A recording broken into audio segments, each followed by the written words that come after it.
2 mwaka 2022 siku ya Ijumaa, na mshukuru Mungu kwa jinsi ambavyo ameendelea kutukutanisha tena tukiwa wazima wenye afya njema. Kipekee ni washukuru wadau wote wa usalama barabarani, kuanzia polisi. Nikisema polisi maanake kuanzia makamanda nikianzia na kamanda usalama barabarani Mheshimiwa Mtafungwa, kaimu wake mkadamu, lakini pia na maratio wote Tanzania na polisi wa usalama barabarani wote kwa ujumla. Kipekee pia ni washukuru madereva wote wanaoendesha pickup, wanaendesha taxi, wanaendesha kenta, wanaendesha mabasi, wanaendesha malori na wadau wote wa usalama barabarani na wananchi wote kwa ujumla. Sina neno zuri sana naweza kusema kwao kwa ajili ya kuwashukuru, lakini kipekee shukrani zangu za dhati kabisa zinatoka ndani ya moyo wangu. Mimi ndugu yenu Harris Amos Nyamba nawakaribisha katika shule ya udereva ya Katoto Driving School tuweze kujifunza kwa njia ya mtandao, hasa wale madereva ambao tumekuwa hatukutane darasani mara kwa mara. Na leo tutakuwa tuna somo la falsafa ya udereva, na kuna masomo ambayo tutakuwa tunafundisha. Unaweza ukahisi kama wale wanafunzi wa basic, yani walena, kama tumewaacha, lakini hatujawaacha, tuko nao pamoja na wao. Kama wanaendelea kujifunza, watakuja kujua kwamba tunamaanisha nini, na baadaye watakuwa wanajua kwamba kumbe falsafa ya udereva inamaanisha kitu gani, na itawasaidia sana kuendelea kuwa salama wanapokuwa barabarani. Sasa falsafa ya udereva inataka kutuonyesha kwamba na sisi madereva kumbe tuna hadhi, kumbe ni sawa na fani zingine. Sema madereva wengi wamefanya kazi hii imekuwa ngumu na kurudisha nyuma hadhi yake kwa mambo yafuatayo. Jambo la kwanza, kutokujali. Yaani dereva unakuta anaendesha gari lakini hajui wala hajali usalama barabarani, hajali watumiaji wengine wa barabarani, hajali hata gari lake kuliweka katika hali ya usalama. Lakini jambo la pili, kujiona. Sasa kujiona huku kuwa kunategemeana na mtu hajui kitu, lakini yeye anaona kama kile kitu anakijua na hana namna wala hawana juhudi ya kutaka kujifunza ili aelewe. Lakini jambo la tatu, kutokuelewa. Yaani kweli ni dereva anaenda salama, anarudi salama, na inawezekana kuna mwingine aje kupata ajali, lakini haelewi majukumu yake, kimsingi anatakiwa afanye nini. Asubuhi akifika kwenye gari lake vitu gani anataka kufanya, anapokuwa barabarani haelewi wajibu wake ni upi. Lakini jambo jingine, na kanuni za usalama barabarani, inawezekana anapuuza watumiaji wengine wa barabara, inawezekana anapuuza hata mbinu za udereva kujiamini. Sasa haya mambo unaweza kukuta anajua sheria vizuri ya usalama barabarani, unaweza kukuta anajua mbinu vizuri za udereva wa kujiamini, unaweza kukuta anajua alama na michoro inayotumika barabarani na anajua wajibu wake ambao anatakiwa kufanya anapokuwa barabarani, lakini tu kwa sababu tu ya akili yake haipo katika kutii, akaamua tu kupuuza. Sasa kwa kufanya hivyo watu wengi wamewadharau, na hata wao wenyewe, yani madereva wenyewe kuanza kuona aibu kama yeye ni dereva. Na saa nyingine unaweza kukutana na dereva ukamuuliza, bwana wewe ni dereva? Akakwambia hapana. Yani anaona hata aibu kusema kama ni dereva, kwa sababu anajua kwamba hivi vitu ndio vimefanya hadhi ya udereva ishuke. Jambo la kwanza, kutokujali. Jambo la pili, kujiona. Jambo la tatu, kutoelewa, na jambo la nne, kupuuza. Sasa tunapozungumzia dereva tunazungumzia kwa upana sana. Yaani unapozungumzia dereva manake unazungumzia usafirishaji hasa kwa njia ya barabara. Sasa usafirishaji kwa njia ya barabara unamtegemea sana dereva. Usafirishaji kwa njia ya barabara, ukisikia leo rais anatoka Kibaha atakuwa Dar es Salaam, rais atatoka Dar es Salaam ataenda Chalinze, rais atatoka Bagamoyo ataenda Dar es Salaam, rais atatoka Tanga atapitia Pangani, yani ujue kuna dereva anahusika. Lakini unapoziona ndizi, unapoona viazi, unapoona mchele, unapoona mafuta yamefika huko Kongwa kwenye kituo chako cha mafuta, yani ujue kabisa kuna dereva ambaye amefanikisha hiyo safari. Sasa safari yoyote ya gari ili iwe na furaha na mafanikio huwa inahitaji vitu vichache. Kitu cha kwanza, inahitaji ubingwa wa dereva. Jambo la pili, inahitaji ustadi wa dereva. Jambo la tatu, inahitaji akili, na jambo la nne, inahitaji umakini wa dereva. Sasa haya mambo anaposema safari yoyote ili iwe na furaha na mafanikio inahitaji ubingwa. Unapozungumzia ubingwa, maanake unataka kuonyesha uzoefu. Kwa mfano mimi leo ukiniuliza kwamba kwa nini wale watu wanaobeba mbao Mafinga kuja Dar es Salaam, kwa nini hao watu wanapata ajali mle Msimba Iyove, mimi nitakwambia tu soma bingwa. Kwa nini? Kwa sababu huyu mtu anayebeba mbao Mafinga kuja Dar es Salaam au anabeba mbao Njombe kuja Dar es Salaam, kimsingi huyu mtu kwa wiki Dar es Salaam anakuja mara mbili. Maana angelikuwa ni bingwa huyu mtu angelikuwa amejua vile vihatarishi vyote vilivyokuwepo barabarani. Unaweza ukaniuliza kwa nini hao madereva wa mabasi wanapata ajali? na hao madereva wamesoma, manake sheria imewabana, imetaka madereva wote wanaoendesha mabasi waende wakasome PSV. Na kizuri sasa hivi ukiangalia hata kwenye zile dashboard zao wanatembea na photocopy ya vile vyeti vya walivyosomea vya udereva. Lakini unaweza kuniuliza kwa nini hao watu bado wanapata ajali? Nitakwambia tu hawana ubingwa. Naweza nikakwambia bwana, hawa watu hawana ustadi. Yaani unaposikia nasema safari yote ya gari lazima iwe na furaha na mafanikio kutokana na ubingwa, ustadi, kutokana na akili na umakini wa dereva. Kwa hiyo mimi naweza kuambia watu hawana ubingwa, hao watu hawana ustadi. Ustadi ni ile mtu kwamba anafanya kazi lakini anaendelea kustadi, anaangalia mazingira. Kwamba huyu dereva labda yuko barabarani ameingia, anaanza kujua hivi kutoka hapa Mbezi mpaka niingie barabara kubwa, kutoka kwenye stendi, labda ni dereva wa basi, kutoka hapa stendi mimi mpaka nikafike kwenye barabara kubwa, vihatarishi vilivyokuwepo hapa katikati ni nini? Anaanza kujua kwamba kumbe nikitoka tu getini nakutana na mkusanyiko wa abiria, wengine abiria wanakimbilia magari na hajui hilo gari linapaki wapi. Inawezekana stendi kama ya Mbezi ndio mara ya kwanza abiria huyo kufika, hajui hilo gari linapaki wapi, linatokea wapi. Lakini pia anajua kuna bodaboda, lakini pia anajua kuna bajaji, anajua kuna teksi, anatumia ile njia, anajua anaenda kukutana na barabara kubwa. Ndio unasikia ajali anasema kuna basi asubuhi ya leo imegongana na tipa. Wapi? Anasema kwenye junction ya kuingia barabara kubwa, hii basi imetoka stendi. Unagundua kabisa hakuna ubingwa huyo dereva wa basi, hata huyo dereva wa tipa hakuna ustadi. Kwa sababu dereva hakujua kwamba kumbe mimi napoingia ile barabara kubwa vihatarishi ni nini. Sema si watu wote wanaotumia barabara kwamba wanajua sheria za usalama barabarani. Huyu mtu tunasema ana ustadi, anaendelea kukagua mazingira yale yote hatari ambayo yanaweza kujitokeza. Lakini pia anajua nikishaingia barabara kubwa hii sasa vihatarishi ni vipi. Kwa mfano sasa kutoka Mbezi mpaka unafika Kibaha, ile ni barabara yenye njia 3. Je, anaanza kustadi kwamba hawa watu wote wanaotumia barabara wanajua matumizi sahihi ya njia 3. Sheria inasemaje kwenye hizi njia 3? Kwa sababu kwa njia zetu za Dar es Salaam kulikuta toyo limekaa upande wa kulia au limekaa katikati, watu wanalivatikia kulia na kushoto, ni vitu vya kawaida. Sasa dereva anatakiwa kuwa na ustadi, aendelee kujifunza kwamba nini kinaweza kutokea kwenye hizi njia. Ni kweli njia nzuri, lakini je, watumiaji wanajua? Jambo jingine anasema akili ya dereva. Sasa tunapozungumzia akili tunamaanisha mambo mawili, kwamba huyu dereva anapoendesha gari lazima awe amekomaa kimwili na kiakili. Yaani vitu vyote viwe dhahiri kufanya kazi. Isije kaonekana akili yake inataka kufanya kazi lakini huyu mtu kumbe ana msongo wa mawazo. Huyu mtu kumbe anafikiria kuna mambo mengine ambayo anafikiria nje na kazi yake. Lakini tunapozungumzia umakini kwamba huyu dereva anapokuwa barabarani lazima ajue sema okay, sasa nimeshaingia kwenye hii barabara kubwa. Kwa mfano tumchukulie dereva wa basi. Ameangalia kwamba kutoka stendi akagundua vihatarishi vilivyokuwepo pale nje ni abiria. Wako wale wapiga debe wananyang'anya mizigo ya abiria, kuna pikipiki, kuna bajaji, kuna teksi.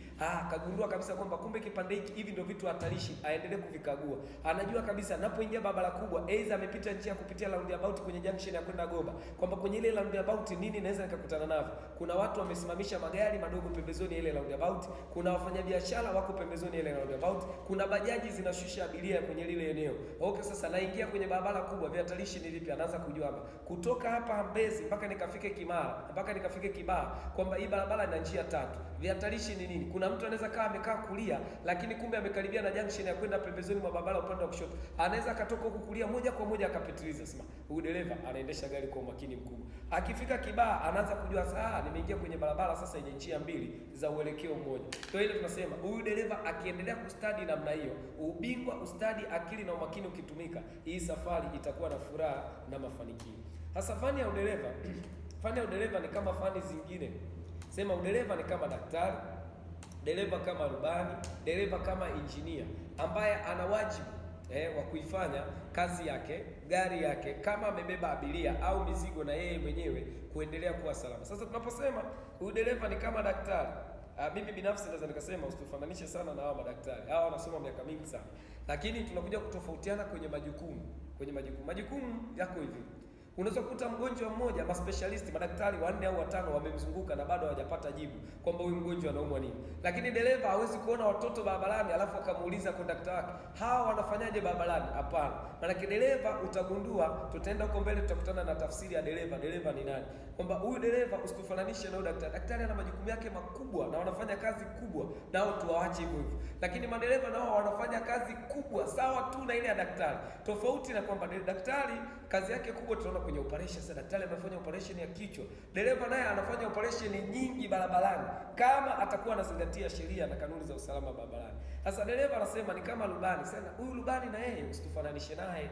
Huyu rubani anasoma miaka mingi sana, mpaka anarusha ndege, anahesabu nyingi, tuachane naye. Sisi dereva tumfananishe na engineer. Kwa nini? Kwa sababu engineer inawezekana wewe unamsimulia, sema bwana nataka nijenge nyumba ina gani? Engineer anapokusikiliza lile wazo, kama nataka nijenge nyumba ghorofa 3, engineer analibeba lile wazo lako, na wakati unamsimulia yeye akawa anachola. Mwisho wa siku akakwambia nyumba unataka kujenga ni sema. Sisi tufananishe na huyo mtu, kwa sababu muda mwingi sana anaumiza akili yake. Sina maana kama rubani au daktari aumize akili yake, lakini engineer mimi navyoona mimi binafsi ni zaidi, na ndio dereva anatakiwa kufikia kwenye hiyo level, kwamba akifikia kwenye hiyo level. Engineer aliyetengeneza gari aligundua kabisa kuna engineer mwingine atatengeneza barabara, na akajua huyu atakayetengeneza barabara ataweka kona, ataweka miinuko, ataweka miteremko, ataweka madaraja membamba. Huyu engineer alitengeneza gari, ndio maana unaona akasema kama kuna engineer ataweka kona huko barabarani, acha mimi nitengeneze difu. Maana yake ni nini? Kwamba alishagundua kwamba kwenye hiyo kona difu ndio itafanya kazi ya kugawa mwendo kwenye ile nyuzi 90. Hasa na dereva aanze kujua kusema huyu engineer ametengeneza kona namna hii, ili gari langu mzigo wake ukoje. Sasa dereva alijue gari lake ili aendelee kuwa salama. Sema kama dereva atafikia kwenye hiyo level, tunaamini atakuwa na wajibu wa kuifanya kazi yake, gari yake, abiria, mizigo na yeye mwenyewe kuendelea kuwa salama. Sasa madereva tunajua kuna mazingira ambayo wamejiweka na ndio wamewafanya hata wao. Tuliona kule mwanzoni anasema kuto kujali, kujiona, kuto kuelewa, kupuuzia. Sema kwa kufanya hivyo watu wengi wamewadharau hata wao wenyewe kuona aibu. Sasa tutafanya nini ili tufikie mahala na sisi tuanze kutazama vizuri, kwamba mtu akimwona yule dereva bwana anaendesha nini? Sema anaendesha taxi, huyu dereva anaendesha pickup, huyu dereva anaendesha Kenta, huyu dereva anaendesha Costa, huyu dereva anaendesha basi kubwa, huyu dereva anaendesha lori. Sema huyu dereva bwana anaendesha viongozi. Tufanye nini? Kuna mazingira ambayo sisi tunatakiwa kujiweka ni mazingira ya aina 3. Jambo la kwanza, lazima tujiheshimu. Jambo la pili, lazima tuanze kujua wajibu wetu katika kazi, lakini jambo la 3, kujali. Hasa kwenye kujiheshimu kuna vitu kama vitatu, kwamba tukianza kujiheshimu lazima tutakuwa na tabia nzuri. Tukiwa na tabia nzuri lazima tutakuwa na jambo la pili ambalo tutasema huyu mtu atakuwa na kauli nzuri, lakini jambo la 3 itakuwa nadhifu. Sema huyu mtu anajiheshimu. Kwa nini? Anasema huyu mtu ana tabia nzuri, huyu mtu ana kauli nzuri, huyu mtu bwana yuko nadhifu. Sasa tabia nzuri ni yule mtu ambaye kwanza anajua misingi ya kazi yake, kwamba kabla kuliwasha gari vitu gani anatakiwa kuvifanya. Kama ni mwajiriwa, huyu mtu atakuwa anajua kabisa kwamba misingi ya ajira yake inamtaka yeye afanye nini. Kauli nzuri, kwamba huyu mtu hata kama anazungumza, labda ni dereva wa abiria, anapokea abiria, au ni dereva wa pickup hizi Kenta au malori yanayobeba mizigo, atakapokuwa anazungumza hata kama na wateja wake atakuwa na kauli nzuri. Lakini jambo la 3 anasema huyu mtu akiwa anajiheshimu atakuwa nadhifu. Sasa unadhifu unaanza kwenye muonekano, kwamba huyu mtu vipi, nywele zake amechana, nywele zake amezinyoa vizuri, sio nywele zimekuwa ndefu namna hii kama msanii. Hapana, amenyoa nywele zake vizuri, amezichana, amevaa nguo zimenyoshwa vizuri. Unadhifu pia, sema huyu mtu kwa sababu ni dereva, huyu anapita sehemu nyingi, anawahudumia watu wengi. Kama ni dereva, aidha anaendesha gari ya abiria au anaendesha hata lori la mizigo, lakini kwa sababu anapita kwenye sehemu ambazo anakutana na watu tofauti tofauti, mara nyingi atumshauri dereva avae nguo ambazo zinavuta itikadi ya mtu. Yaani inawezekana labda anapenda labda chama, labda Tadea, anapenda labda Kafu, anapenda labda CCM, anapenda labda Chadema. Sasa bwana usivae hizo nguo. Kwa nini? Kwa sababu unakopita wewe unakutana na watu tofauti tofauti. Au labda anapenda mpira. Sema bwana amevaa t-shirt ya Yanga, amevaa t-shirt ya Simba, amevaa t-shirt ya Majimaji, amevaa t-shirt sijui ya KMC, amevaa t-shirt sijui ya Lufa. Sasa hapana. Asifanye hivyo, kwa sababu atakuwa amevaa nguo nzuri lakini atakuwa hayuko nadhifu. Atakuwa hayuko nadhifu. Au la, yeye ni muumini wa dini yoyote. Kwa mfano asema amevaa t-shirt imeandikwa Mungu mmoja.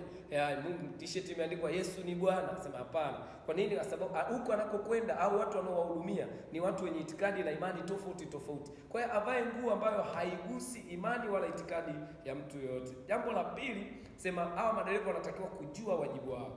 Dereva akijua wajibu wake atakuwa na utunzaji wa gari kiufundi, kiutendaji, lakini ni kiusafi, kwamba gari yake huyu mtu atakuwa anaitunza. Kivipi? Hasa kiufundi, kwamba hata namna anapoiendesha hawezi kuiendesha, hawezi kuwa na harsh braking, ameona bumps kule mbele, anajua kabisa kule mbele kuna bumps, tayari akatoa tu mguu kwenye accelerator, gari kaanza kupunguza mwendo mpaka akifika kwenye bumps. Inawezekana asiwe na zile harsh braking. Utaona unapokaribia kwenye bumps kuna miburuziko mingi ya tairi za watu, wameburuza matairi, wamefunga zile breki za ghafla. Sema hawa watu hawana utunzaji wa gari. Kivipi? Kwa sababu wanapokanyaga hizi breki za ghafla hawajui vitu vingapi huko chini vinaanza kuharibika.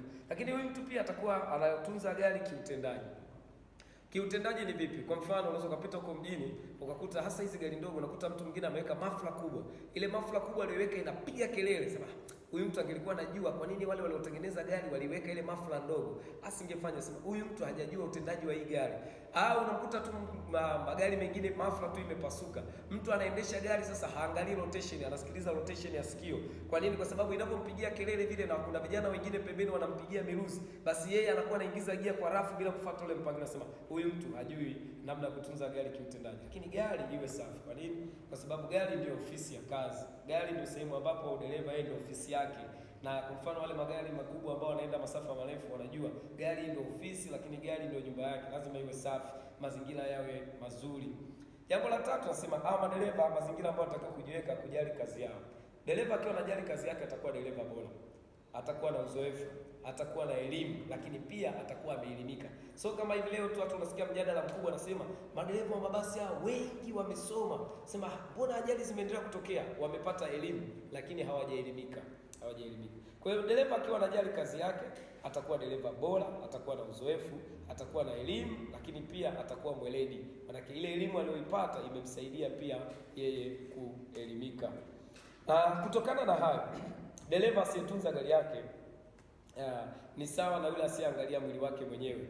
Anasahau kuwa gari ndio ofisi yake ya kazi. Lakini dereva asiye na mwendo mzuri ni sawa na yule ambaye anajichimbia kaburi yeye mwenyewe. Kwa nini? Kwa sababu tunajua unapokuwa unaendesha gari kwa mwendo kasi sana, ukikutana na jambo lolote la ghafla, uwezo wa kusimama wewe ni mdogo, kwa sababu kuna ule muda wa kutambua hatari. Huu muda wa kutambua hatari ndio unakuwa ni mbaya zaidi, kwa sababu huo unakuwa ni mkubwa kuliko ule mbali wa gari kusimama. Na katika sekta hii ya usafirishaji, hasa kwa njia ya barabara, sekta ya usafirishaji na uchukuzi kwa njia ya barabara, sisi tunategemea sana dereva mzuri. Udereva ni kazi yenye hadhi katika huduma ya usafirishaji na uchukuzi, huduma ambayo humwezesha mtu au mzigo kufika mahali salama kwa raha, lakini huyu mtu bila kuwa na madunguniko. Yaani amesafiri vizuri. Unamsikia mtu anasema nimetoka Mwanza bwana, nimekuja na basi gani? Sasa nimekuja na basi A. Nimetoka Mwanza bwana vizuri, tumefika hapa saa 6 usiku lakini tumekuja vizuri. Kwa nini? Kwa sababu kuna huduma ambayo imemwezesha mtu au mzigo kufika mahali husika kwa wakati, salama, lakini kwa raha. Anaifurahia. Lakini unaweza kumsikia mtu akasema bwana nimekuja kutoka Msata tu mpaka nimefika hapa Tegeta, niko hoi. Kwa nini? Kwa sababu hiyo safari haikuwa na furaha na mafanikio kwake. Kwa nini? Kwa sababu kuna kazi dereva ambayo hakujua. Lakini dereva angelikuwa amejua, haijalishi anaendesha gari ya namna gani, bado anaweza kumfikisha mtu au akafikisha mzigo mahali husika kwa wakati salama, lakini pia kwa raha. Sasa kuna maswali tunaweza tukajiuliza, dereva ni nani? Swali la pili tukajiuliza barabara ni nini? Na swali la tatu tukajiuliza njia ni nini? Unaweza kumkuta dereva anaendesha gari, wengine wameendesha gari miaka 10, miaka 20, miaka 30, lakini ukimuuliza dereva ni nani, anashindwa kukujibu. Au kamuuliza barabara ni nini, akashindwa kukujibu. Au kamuuliza njia ni nini, akashindwa kujibu. Najua hata wewe saa nyingine unanisikiliza, inawezekana ni dereva kweli, umeendesha gari kwa miaka mingi. Naweza nikakuuliza bwana dereva ni nani? Yaani ukaanza kupata shida. Lakini unaweza kukuta umeendesha gari miaka 10, miaka 20. Na kutokujijua wewe ni nani ndio imesababisha sana muda mwingi hata tunapotoa mafunzo watu wengi kutokuyachukulia mafunzo yale kwa umakini, kwa sababu kwanza hajajijua yeye ni nani. Sasa dereva ni nani? Na ndio maana nikasema bwana, kuna watu wengine katika hizi taaluma, nikasema kwa mfano kama madaktari, hao watu wamesoma sana na wanafanya kazi ngumu, wanaokoa maisha yetu au mabwana. Nikasema lakini sisi kama madereva usitufananishe nao. Hao marubani wanasoma masomo mengi, wanasoma miaka mingi. Sema hao na sisi usitufananishe nao. Utagundua tafsiri ya dereva inaanza kutuacha kwamba taaluma zao na kwetu ni vitu viwili tofauti. Isipokuwa tu katika hadhi kwamba na sisi tuna hadhi kama wao, japo hatujasoma miaka mingi kama wao. Dereva ni nani? Sema dereva ni mtu. Hiyo ndio tafsiri ya kwanza, kwa sababu tunasikia tu wasema bwana kuna magari huko yameanza kujiendesha yenyewe, na kweli inawezekana kwa miaka inayokwenda haraka na sisi huku inawezekana hiyo teknolojia tukapata magari kama haya, lakini mpaka sasa hivi bado sisi tafsiri ya kwanza ya dereva ni mtu. Sema dereva ni nani? Ni mtu. Huyu mtu wa namna gani? Ni mtaalamu anaendesha chombo cha moto barabarani akisimamiwa na sheria za usalama barabarani pamoja na wasimamia sheria hizo. Huyo ndio dereva. Dereva ni mtu mtaalamu anaendesha chombo cha moto barabarani akisimamiwa na sheria za usalama barabarani pamoja na wasimamia sheria hizo. Sasa kuna taaluma zingine nikasema usifananishe nazo, kwa sababu kwenye hizo taaluma utagundua tafsiri yake anasema ni mtu anayefanya kazi kwa kufuata utaratibu wa kazi yake. Dereva ni mtu anayefanya kazi, mtaalamu anayefanya kazi akisimamiwa na sheria za usalama barabarani pamoja na wasimamia sheria hizo. Huyo ndio dereva. Ndio nikasema kuna tafsiri za taaluma zingine hapo usifananishe nao katika kazi zetu, katika majukumu yetu. Kwa nini? Kwa sababu hiyo tafsiri ya dereva inamuonyesha kabisa. Kwa mfano ukitaka kuona tafsiri iko tofauti hapa. Dereva akigonga watu kwenye zebra, sheria ile inayomsimamia ndio inarudi pale kwenye zebra. Kwamba ilikuwaje? Anasema alikuja kwa mwendo kasi, hakutii sheria kuwapa kipaumbele wanaovuka barabara. Sema kama amefanya kosa kwenye ile eneo na amesababisha vifo au majeruhi, sheria inasemaje? Sheria inasema inawezekana akafungiwa leseni yake miaka 5 na yeye mwenyewe akafungwa miaka 5. Lakini utaona kuna taaluma ziko hapa ambazo mimi nimekataa usifananishe nazo. Unaweza kufikiria kamchoma sindano ya sumu. Sema kama amemchoma sindano ya sumu na ushahidi ukapatikana, atanyongwa. Sasa utaanza kuona kwamba kitaaluma tunalingana, lakini kwenye utendaji wa kazi ndipo tunapokuja kuachana. Huyu anasimamiwa na taratibu za kazi yake, dereva anasimamiwa na sheria za usalama barabarani pamoja na wasimamia sheria hizo. Ndio maana mara nyingi mimi nimekuwa nikiwaambia madereva kwamba ukiona unaendesha gari, labda nimetoka Dar es Salaam, nimetoka tu Dar es Salaam mpaka nafika Mbezi, sijaona askari wa usalama barabarani. Nikatoka Mbezi mpaka nafika Kibaha, sijaona askari wa usalama barabarani. Nikatoka Kibaha mpaka nafika Mlandizi, sijaona askari wa usalama barabarani. Hiyo siku inatakiwa nitembee kwa tahadhari sana. Kwa nini? Kwa sababu kuna madereva wengi ambao wako barabarani hawajui sheria za usalama barabarani. Kwa hiyo kitendo cha askari kuwepo barabarani ananisaidia mimi sasa kuifanya kazi yangu iwe nyepesi, kwa sababu hata kwenye tafsiri ya dereva yupo. Sema ni nani? Ni mtu anayefanya kazi, anaendesha chombo cha moto barabarani akisimamiwa na sheria pamoja na wasimamia sheria hizo. Kwa hiyo mimi kama siwaoni wale wasimamia sheria hizo barabarani, najua kuna watu wengi watafanya vurugu. Askari wa usalama barabarani akisimama, utaona hata yule mtu asiyejua sheria anatii hata sheria zingine zisizokuwepo. Kwa mfano, chukulia kwa njia hii ya Chalinze kwenda Bwawani. Askari mimi wanapenda asubuhi, hasa ule muda ambao kuna mabasi mengi sana, huwa wanasimama katikati kwenye ile miteremko pale katikati ya Mwidu na Bwawani. Utaona wale madereva wa mabasi mpaka madereva wa magari madogo haya binafsi wanatii sheria, mpaka lile eneo wanatembea spidi ya 50. Halitakiwi kutembea spidi ya 50, lakini wanatembea. Kwa nini? Kwa sababu wamegundua askari yuko pale. Kwa hiyo kile kitendo cha askari kusimama tu sehemu pembezoni mwa barabara kinafanya watumiaji wengine wa barabara kutii sheria, kitu ambacho kinanifanya mimi niendelee kufanya kazi vizuri. Kwa hiyo mimi sipendi kumuona dereva anachukia. Sasa nyingine unaona wale watu wa tipa, hizi tipa hasa zinazofanya kazi Kibaha Dar es Salaam, hizi Bagamoyo Dar es Salaam, unaona wanaulizana askari yupo, akiambiwa yupo ndo anakimbia. Kumbe wangelijua kitendo cha askari kusimama kinamsaidia sana yeye kuendelea kuwa salama wakati wote anapokuwa barabarani. Swali la pili lilikuwa linauliza barabara ni nini? Barabara ni nini? Barabara ni eneo lililotengwa maalum kabisa kwa ajili ya vyombo vya usafiri. Na mimi huwa napenda madereva wajue hii tafsiri. Tunaposema barabara ni eneo maalum lililotengwa kwa ajili ya vyombo vya usafiri, madereva wanatakiwa kujua, tunaposema vyombo vya usafiri hatumaanishi magari peke yake. Tunaposema vyombo vya usafiri, manake kama mimi nikitoka hapa saizi Mbezi Beach kwa mguu nikaamua niende zangu Mwenge, manake mimi nimegeuza miguu yangu kuwa chombo cha usafiri. Sheria itanitaka tu kwamba napotembea barabarani nisitembee katikati ambapo kwenye njia ya magari. Nitembee pembezoni mwa barabara, lakini nijihakikishie usalama wangu. Na kwa sisi watembea kwa miguu, sheria imetuwekea wazi kabisa kwamba kama unataka kutembea barabarani kwa mguu kutoka eneo moja kwenda eneo jingine, yani nimegeuza miguu kuwa chombo cha usafiri, basi kweli nina wajibu wa kuitumia barabara. Lakini sheria inanionya, inasema ni bora utembee upande wa kulia. Kwa nini? Kwa sababu kwa hiyo sisi Tanzania sisi magari yanaendeshwa upande wa kushoto. Kwa hiyo kama nitatembea upande wa kulia, gari inayokuja mbele yangu nitakuwa naiona. Hata kama itakuwa hiyo gari imefanya hitilafu yoyote, itakuwa rahisi mimi kugundua hatari ambayo iko mbele yangu. Kwa naposema barabara ni eneo lililotengwa maalum kwa ajili ya vyombo vya usafiri, hamaanishi tu vyombo vya moto. Vyombo vya usafiri manake mtembea kwa miguu, baiskeli, toroli, pikipiki, bajaji na magari, wote tuna wajibu wa kuitumia barabara. Kizuri ni kwamba tunachotakiwa tu kuelimishana kwamba mtembea kwa miguu atembee upande gani, mtu mwenye mkokoteni aendeshe upande gani, mtu mwenye toroli aendeshe upande gani, kwa mtu wa pikipiki tahadhari zipi anatakiwa kuzichukua, na wa madereva wa magari nini mnatakiwa kufanya. Na swali jingine lilikuwa linauliza njia ni nini? Njia ni nini? Njia ni eneo au nafasi katika barabara lenye mwelekeo mmoja. Ndio maana unasikia serikali, nashukuru serikali na juhudi za marais wote waliopita, hata rais aliyokuwepo sasa hivi, unasikia anasema tutaendelea kujenga miundombinu hasa ya barabara. Kwa mfano, barabara hii ya kutoka Kimara mpaka unafika Kibaha, usikii serikali akisema tunajenga barabara 6, anasema tunajenga barabara yenye njia 6, 3 kwenda 3 kurudi. Kwa hiyo ndio unapata tafsiri ya njia, kwamba njia ni nini? Njia ni eneo au nafasi katika barabara lenye uelekeo mmoja.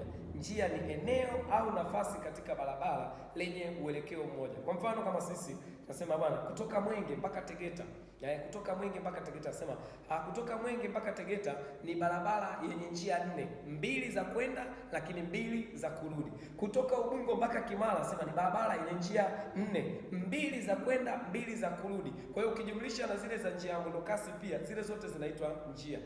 Kutoka Kimara mpaka Kibaha, nasema ni barabara yenye njia 6, 3 za kwenda 3 za kurudi. Kwa hiyo tafsiri ya dereva, sema dereva ni mtu mtaalamu anaendesha chombo cha moto barabarani akisimamiwa na sheria za usalama barabarani. Barabara ni nini? Barabara ni eneo lililotengwa maalum kabisa kwa ajili ya vyombo vya usafiri. Lakini njia ni eneo au nafasi katika barabara lenye uelekeo mmoja.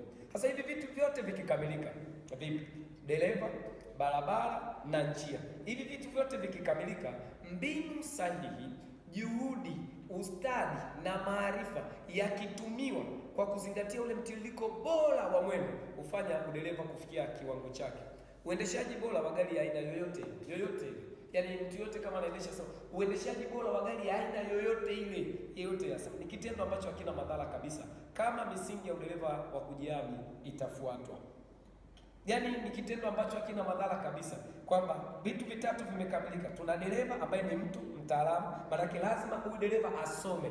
Sasa kuna shida moja, unaweza kukuta dereva alisoma kwenye vyuo vikubwa hivyo ambavyo tuko navyo hapa Tanzania, labda alisoma mwaka 2009, mwingine alisoma 2013, mwingine alisoma labda 2020.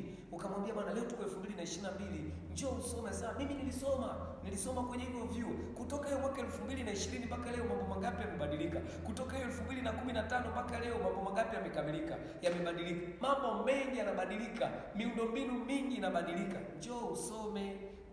Maana unapozidi kusoma ndo anasema yale mambo matatu yakikamilika, yani tuna dereva aliyesoma, barabara nzuri, na sasa hivi serikali yetu tunajishukuru kwamba barabara nyingi ni nzuri, tuna njia nzuri. Yani dereva ni nani? Sasa ni mtu mtaalamu anaendesha chombo cha moto barabarani akisimamiwa na hizo sheria za usalama barabarani. Barabara ni nini? Ni eneo lililotengwa maalum kwa ajili ya vyombo vya usafiri. Njia ni nini? Anasema njia ni eneo au nafasi katika barabara lenye uelekeo mmoja. Sasa hivi vitu vyote vikikamilika, mbinu sahihi. Sasa tunapozungumzia mbinu, ndio mbinu za udereva wa kujihami. Sema mbinu sahihi. Juhudi ni ile jitihada ya ndani, Kwa mfano, tukifika kwenye vile vyanzo vya ajali, kuna swali wale wanasema kwa nini ajali inatokea? Alafu jibu lake linasema ajali zinatokea kwa uzembe wa dereva kupuuza hatari aliyoiona. Sasa kuna swali nyingine linalotokeaga hapa, nasema ajali zinazuilika? Sema ndio. Kivipi? Sema hao madereva kama wangelikuwa na mitazamo ya maksudi katika kuzuia. Sasa unaposikia mitazamo ya maksudi, ndio ile jitihada, ndio ile juhudi ya ndani, ni jambo ambalo haliwezekaniki. Yani wewe umetii sheria, alafu unamwona mtu anakuja upande wako anataka kukugonga. Sasa usibaki hapo ukasema bwana, mimi niko kwenye sheria yangu. Utakufa, utakuwa kilema, tutakupoteza. Yaani ile ndio juhudi unatakiwa tuseme, huyu mtu inawezekana amelewa, huyu mtu inawezekana amesinzia, huyu mtu inawezekana gari yake ina hitilafu, inawezekana steering load imechomoka. Sema hapana, tumia juhudi, toka nje ya barabara ili kusudi kama kuna uwezekano, kuna nafasi ya kutosha. Hasa hapo kwenye kutoka nje ya barabara unataka kutulia. Maana hilo eneo lisije likawa ile eneo bovu au eneo ambalo kwa kipindi hiki cha mvua maeneo mengi yameloa. Unaweza ukatoka na basi lako huko kaangusha abiria. Sasa lazima uangalie, ufanye, uwe na juhudi. Ustadi ndio ile mara kwanza akasema unaendesha gari lakini unaendelea kujifunza. Sasa kuna gari linakuja mbele yangu, je, nini kinaweza kutokea? Nikichomoka tairi kwenye ile gari, je, itakuwaje? Sema huyu dereva kama amesinzia itakuwaje? Sema huku nyuma yangu naona kuna gari nyingine inanifuata. Je, huyu dereva wa nyuma, je, yuko sawa sawa? Anajua nini ambacho anakifanya? Mbona amenikaribia sana? Sema huyu mtu ana ustadi. Maarifa ni kutokuamini kila kitu kiko sawa. Yaani unaanza kutumia yale maarifa ya elimu yako ya udereva ambayo uko nayo. Nasema yakitumiwa kwa kuzingatia mtiririko bora wa mwendo ufanye udereva kufikia kiwango chake. Uendeshaji bora wa gari aina yoyote ni kitendo ambacho hakina madhara kabisa kama ile misingi ya udereva wa kujihami itafuata. Sasa ukiyasikiliza haya utagundua endapo mojawapo ya misingi hiyo hautatumika, basi udereva bora utakuwa umekosekana. Hali hiyo ni mbaya, kwani matokeo yake ni ajali na hatimaye kupoteza maisha, uharibifu wa mali, uharibifu wa mazingira, uharibifu wa miundombinu, kwamba kitendo tu cha kupuuza ile misingi ya udereva wa kujihami. Hii ina maana pia kuwa ajali yoyote, yani sisi kama walimu tukikaa, alafu nasikia nasema bana, kuna basi limeanguka limetoka Arusha halijafika hata Kigori, basi limeanguka hii asubuhi. Unauliza shida ni nini? Nasema hali ya hewa ilikuwa ya mvua. Huyu dereva si amesoma huyu? Ameshindwaje kujua kama ile hali ya hewa ni chanzo cha ajali?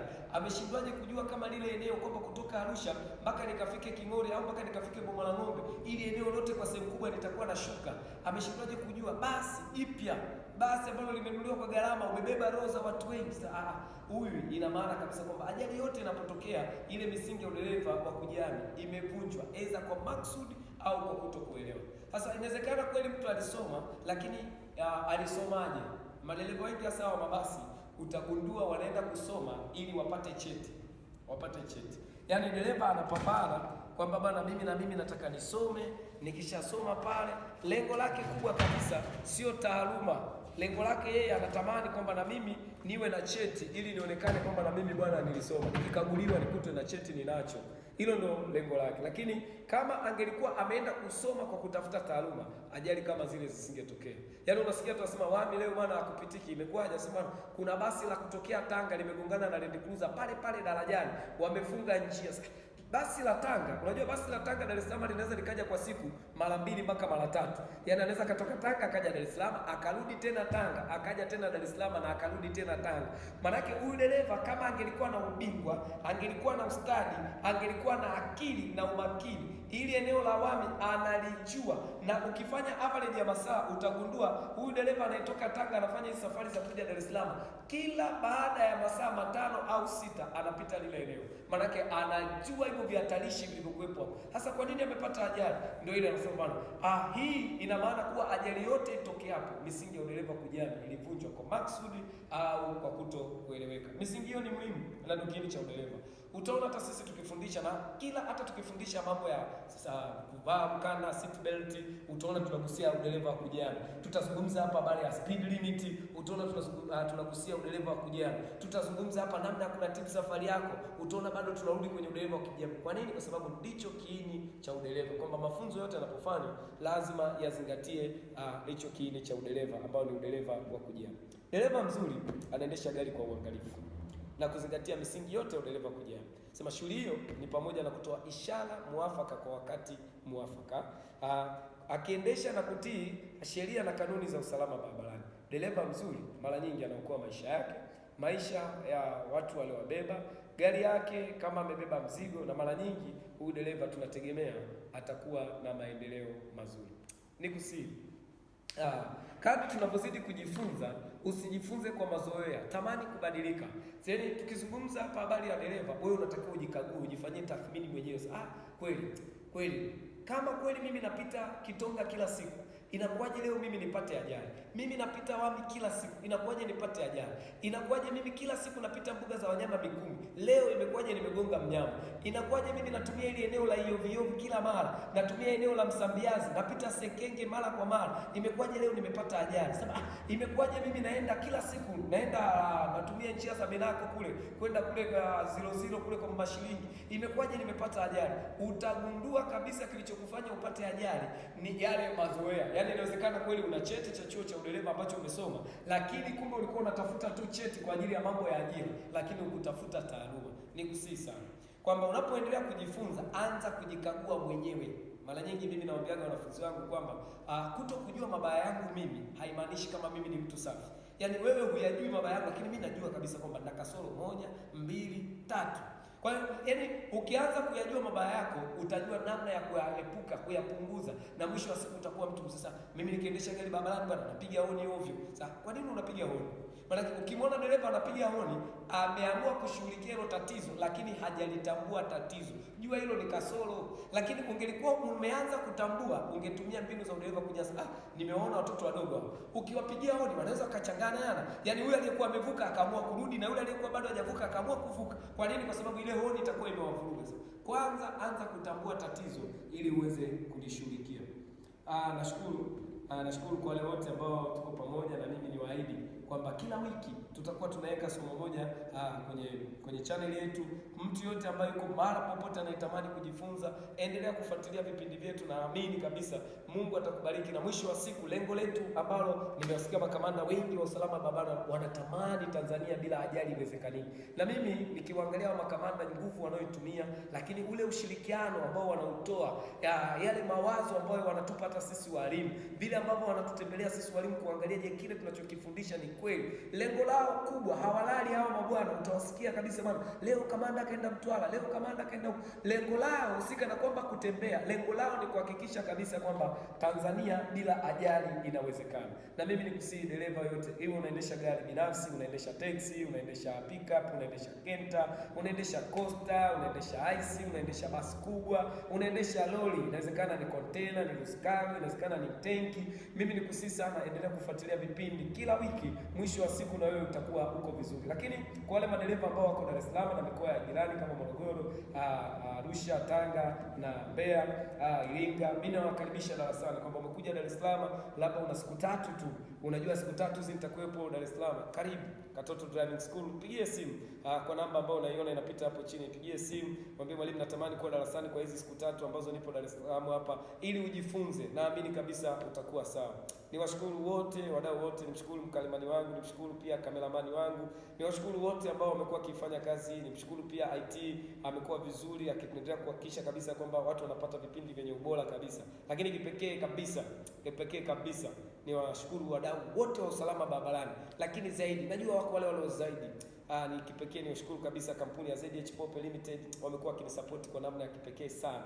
Wamekuwa ni watu wangu wa karibu, wamekuwa wakiniwezesha, wamekuwa ni watu ambao wanatamani shule yetu ifikie mbali. Wamenipa madereva wao wengi ambao tumejifunza. Leo hii nikiwasikia wale madereva wanasema bwana, tunaenda bwana Bukavu, tunaenda Dikurushi, njia ni mbaya, tunaenda Kisangani, tunaenda Bunya, njia ni mbaya. Mimi sina wasiwasi, naamini kabisa kwamba zile mbinu za udereva wa kujiami, ile masomo tuliojifunza, namna ya kushughulikia hali mbaya ya hewa, yale yote tuliojifunza, namna ya uendeshaji hasa kipindi hiki cha mvua, najua zile mbinu ndio zinawapeleka salama na wanarudi salama. Niwashukuru wote, na mimi niwaahidi wiki ijayo tukutane tena katika darasa letu na shule yako ya Katoto Driving School. Mungu awabariki sana. Asante.